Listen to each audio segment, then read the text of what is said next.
tunaenda Maporomoko Road, si ndio? Yes. I'm going to check how the repairs on that road are going on. Oh, kwa hivyo wewe ni fundi wa mabarabara?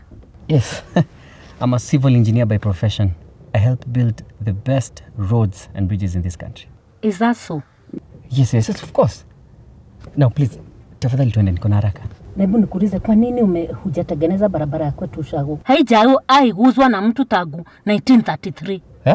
Sio jibu. Madam, I undertake construction of roads and repairs based on instructions given to me by the national or the county government. And my instructions to you are, get out of my car. But madam, siwezi beba msaliti kama wewe kwa gari langu. Toka kwa gari langu. Get out. Lakini madam, toka nje.